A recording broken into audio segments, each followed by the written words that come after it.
ನಾಳೆಯಿಂದ DCM DK Shivakumar ಚನ್ನಪಟ್ಟಣಕ್ಕೆ ದಂಡಯಾತ್ರೆ ಹೊರಟಿದ್ದಾರೆ. 15 ದಿನದಲ್ಲಿ ಇದು 3ನೇ ಬಾರಿ ಚನ್ನಪಟ್ಟಣಕ್ಕೆ ಡಿಸಿಎಂ ಪ್ರವಾಸ ಹೊರಟಿರೋದು.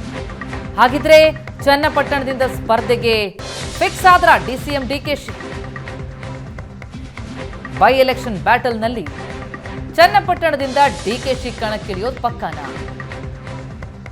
ಗ್ರಾಮಾಂತರದ ಸೋಲನ್ನ ಸವಾಲಾಗಿ ಸ್ವೀಕರಿಸಿರುವ ಡಿಕೆ ಶಿವಕುಮಾರ್ ನಾಳೆಯಿಂದ 3 ದಿನಗಳ ಕಾಲ ಚನ್ನಪಟ್ಟಣ ಪ್ರವಾಸಕ್ಕೆ ಮುಂದಾಗಿದ್ದಾರೆ. 3 ದಿನಗಳ ಕಾಲ ಡಿಕೆಶಿ ಜನಸ್ಪಂದನ ಕಾರ್ಯಕ್ರಮದಲ್ಲಿ ಭಾಗಿಯಾಗ್ತಾ ಇದ್ದು ಚನ್ನಪಟ್ಟಣ ಮತದಾರರ ನಾಡಿ ಮಿಡಿತವನ್ನ ಅರಿಯುವ ಪ್ಲಾನ್ ಮಾಡಿದ್ದಾರೆ. ಈ ಮೂಲಕ ಚನ್ನಪಟ್ಟಣವನ್ನ ಕಾಂಗ್ರೆಸ್ ತೆಕ್ಕೆಗೆ ಸೆಳೆದುಕೊಳ್ಳುವುದಕ್ಕೆ ಡಿಕೆಶಿ ರಣತಂತ್ರ. ದಿನಾಂಕ ಘೋಷಣೆಗೂ ಮುನ್ನವೇ ಡಿಕೆಶಿ ಅಖಾಡಕ್ಕಿಳಿದಿದ್ದಾರೆ. ಇದ್ರೆ ಚನ್ನಪಟ್ಟಣದಿಂದ ಡಿಕೆಶಿ ಸ್ಪರ್ಧಿಸೋದು ಪಕ್ಕಾನ? ಒಕ್ಕಲಿಗರು ಡಿಕೆ ಶಿವಕುಮಾರ್ ಜೊತೆಗಿಲ್ಲ ಎಂಬ ವಾದಕ್ಕೆ ಉತ್ತರವಾಗಿ ಚನ್ನಪಟ್ಟಣದಿಂದ ಡಿಕೆಶಿ ಸ್ಪರ್ಧಿಸುವಂತಹ ಮನಸ್ಸು ಮಾಡಿದ್ರ? ಪಕ್ಷದ ಅಸ್ತಿತ್ವವೇ ಇಲ್ಲದ ಕಡೆ ಗೆದ್ದು ಎಲ್ಲ ಟೀಕೆಗೆ ಉತ್ತರ ಕೊಡಬೇಕು. ಜೊತೆಗೆ ಡಿಕೆ ಸುರೇಶ್ ಸೋಲಿನ ಡ್ಯಾಮೇಜ್ ಅನ್ನ ಕಂಟ್ರೋಲ್ ಮಾಡಬೇಕು. ಈ ಕಾರಣಗಳಿಗಾಗಿಯೇ ಚನ್ನಪಟ್ಟಣದಿಂದ ಡಿಕೆಶಿ ಸ್ಪರ್ಧೆಗಿಳಿಯುವಂತಹ ಮನಸ್ಸು ಮಾಡ್ತಾ ಇರೋದಾ? ಡಿಕೆಶಿ ನಂಬುವ ಅಜ್ಜಯ್ಯನಿಂದ ಚನ್ನಪಟ್ಟಣ ಸ್ಪರ್ಧೆಗೆ ಗ್ರೀನ್ ಸಿಗ್ನಲ್ ಸಿಕ್ಕಿದೆ. ಜೊತೆಗೆ ಕನಕಪುರ ಬೈ ಎಲೆಕ್ಷನ್ ನಲ್ಲಿ ಡಿಕೆ ಸುರೇಶ್ಗೆ ಗೆಲುವು ಸುಲಭ ಆಗತ್ತೆ. ಹಾಗಾಗಿ ಕನಕಪುರ ಬಿಟ್ಟು ಚನ್ನಪಟ್ಟಣದಿಂದ ತಾನು ಮತ್ತೊಮ್ಮೆ ನಿಂತು ಗೆಲ್ಲಬೇಕು ಎನ್ನುವ ಪ್ಲಾನಿಂಗ್ ನಲ್ಲಿದ್ದಾರಾ ಡಿಕೆಶಿ? 15 ದಿನದಲ್ಲಿ 3ನೇ ಬಾರಿ ಈಗ ಚನ್ನಪಟ್ಟಣಕ್ಕೆ ಪ್ರವಾಸಕ್ಕೆ ಹೊರಟಿರೋದು. 3 ದಿನಗಳ ಕಾಲ ಡಿಕೆಶಿ ಜನಸ್ಪಂದನ ಕಾರ್ಯಕ್ರಮ ನಡೆಸ್ತಾ ಇದ್ದಾರೆ. ನಾಳೆಯಿಂದ 3 ದಿನ ಚನ್ನಪಟ್ಟಣದಲ್ಲಿ ಡಿಕೆಶಿ ಇರಲಿದ್ದು ಭಾರಿ ಕುತೂಹಲ ಮೂಡಿಸ್ತಾ ಇದೆ. ಈ ಬಗ್ಗೆ ಡೀಟೇಲ್ಸ್ ಕೊಡ್ತಾ ಹೋಗ್ತಾರೆ ನಮ್ಮ ರಿಪೋರ್ಟರ್ ಸುರೇಶ್ ಈಗ ಸಂಪರ್ಕದಲ್ಲಿದ್ದಾರೆ. ಸುರೇಶ್, ಡಿಸಿಎಂ ಡಿಕೆ ಶಿವಕುಮಾರ್ ಚನ್ನಪಟ್ಟಣಕ್ಕೆ ಮತ್ತೊಮ್ಮೆ ಹೋಗ್ತಿದ್ದಾರೆ. ಅಂದ್ರೆ 15 ದಿನದಲ್ಲಿ ಇದು 3ನೇ ಬಾರಿ ಚನ್ನಪಟ್ಟಣದತ್ತ ಪ್ರವಾಸ ಹೊರಡ್ತಾ ಇರುವಂತದ್ದು ಡಿಕೆ ಶಿವಕುಮಾರ್. ಹಾಗಿದ್ರೆ ಅವರು ಅಲ್ಲಿಂದ ಅಖಾಡಕ್ಕೆ ಇಳಿಯೋದು ಪಕ್ಕಾನ? ಏನ್ ಪ್ಲಾನಿಂಗ್ಗಳು ನಡೀತಾ ಇದೆ? ಪ್ರತಿಮಾ, ಚನ್ನಪಟ್ಟಣಕ್ಕೆ ಏನು ಉಪಚುನಾವಣೆ ಬರ್ತಾ ಇದೆ, ಉಪಚುನಾವಣೆಗೆ ದಿನಾಂಕ ಘೋಷಣೆ ಆಗುವ ಮುನ್ನವೇ ಡಿಕೆ ಶಿವಕುಮಾರ್ ಒಂದು ಬೇಸ್ ಅನ್ನ ರೆಡಿ ಮಾಡ್ಕೊಳ್ತಾ ಇರುವಂತದ್ದನ್ನ ನಾವು ನೋಡ್ತಾ ಇದ್ದೀವಿ. 15 ದಿನದಲ್ಲಿ 3ನೇ ಬಾರಿಗೆ ಡಿಕೆ ಶಿವಕುಮಾರ್ ಚನ್ನಪಟ್ಟಣ ಪ್ರವಾಸವನ್ನ ಕೈಗೊಳ್ತಾ ಇರುವಂತದ್ದು. ಹಿಂದೆ ಅಂದ್ರೆ ಅಧಿಕಾರಕ್ಕೆ ಬಂದಾಗಿನಿಂದಲೂ ಚನ್ನಪಟ್ಟಣದ ಕಡೆ ಅಷ್ಟಾಗಿ ಗಮನ ಕೊಡದಂತಹ ಡಿಕೆ ಶಿವಕುಮಾರ್ ಇತ್ತೀಚೆಗೆ ಪದೇ ಪದೇ ಚನ್ನಪಟ್ಟಣಕ್ಕೆ ಭೇಟಿ ನೀಡ್ತಾ ಇರುವಂತದ್ದು ಯಾಕೆ ಅನ್ನುವಂಥದ್ದು ಸಹಜವಾಗಿಯೇ ಜನಸಾಮಾನ್ಯರಿಗೆ ಅರ್ಥ ಆಗುವಂತಹ ಒಂದು ವಿಚಾರ. ಮೊದಲನೇದಾಗಿ ಅವರು ಫಸ್ಟ್ ಟೈಮ್ ಹೋದಾಗ ಅನೇಕ ದೇವಾಲಯಗಳಿಗೆ ಭೇಟಿ ಕೊಟ್ಟಿದ್ರು. 2ನೇ ಬಾರಿ ಕೂಡ ವಿವಿಧ ಕಾರ್ಯಕ್ರಮಗಳಿಗೆ ಅವರು ಭೇಟಿ ಕೊಟ್ಟಿದ್ರು.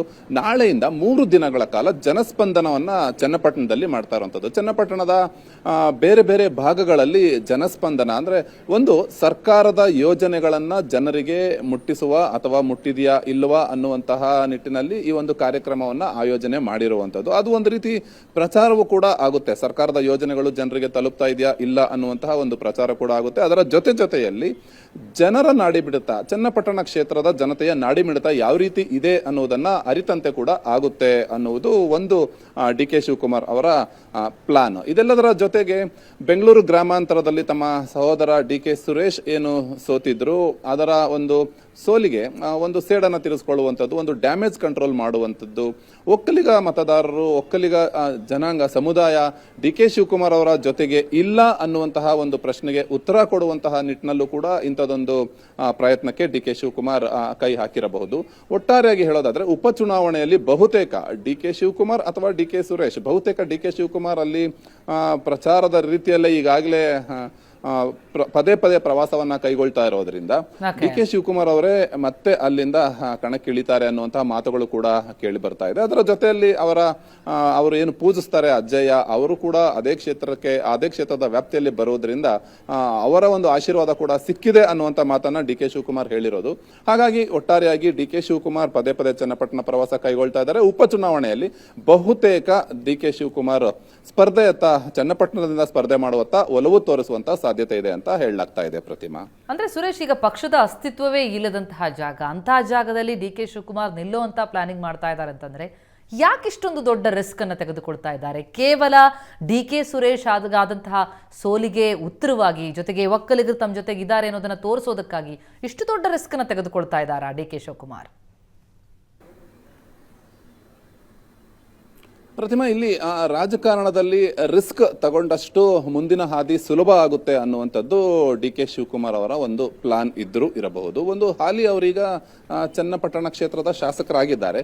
ಹಾಗಾಗಿ ಈಗ ಮತ್ತೊಂದು ಕ್ಷೇತ್ರದಲ್ಲಿ ಅಂದ್ರೆ ಚನ್ನಪಟ್ಟಣದಲ್ಲಿ ಸ್ಪರ್ಧೆ ಮಾಡುವುದರಿಂದ ಹಾಲಿ ಇರುವಂತಹ ಶಾಸಕ ಸ್ಥಾನಕ್ಕೇನು ಕುತ್ತು ಬರೋದಿಲ್ಲ. ಒಂದು ವೇಳೆ ಇಲ್ಲಿ ಗೆದ್ರೆ ಮತ್ತೆ ಕನಕಪುರಕ್ಕೆ ಡಿ ಕೆ ಸುರೇಶ್ ಅವರನ್ನ ನಿಲ್ಲಿಸಬಹುದು.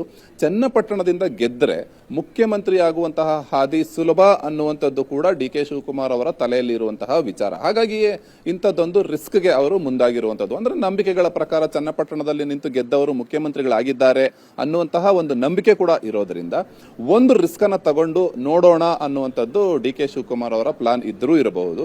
ಅದರ ಜೊತೆಗೆ ಕಾಂಗ್ರೆಸ್ ಪಕ್ಷ ಅಸ್ತಿತ್ವವೇ ಇಲ್ಲದ ಒಂದು ಕ್ಷೇತ್ರದಲ್ಲಿ ನಿಲ್ಲುವುದರ ಔಚಿತ್ಯ ಏನು ಅಂತ ತಾವು ಕೇಳ್ತಾ ಇದ್ದೀರಾ.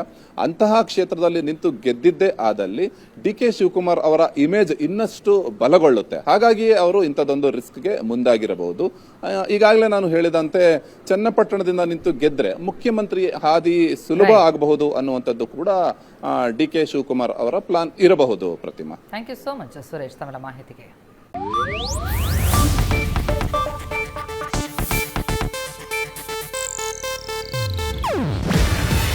ಇದು ಏಷ್ಯಾನೆಟ್ ನ್ಯೂಸ್ ನೆಟ್ವರ್ಕ್ ಪ್ರಸ್ತುತಿ. ನೀವು ನೋಡ್ತಿದ್ದೀರಾ ಏಷ್ಯಾನೆಟ್ ಸುವರ್ಣ ನ್ಯೂಸ್.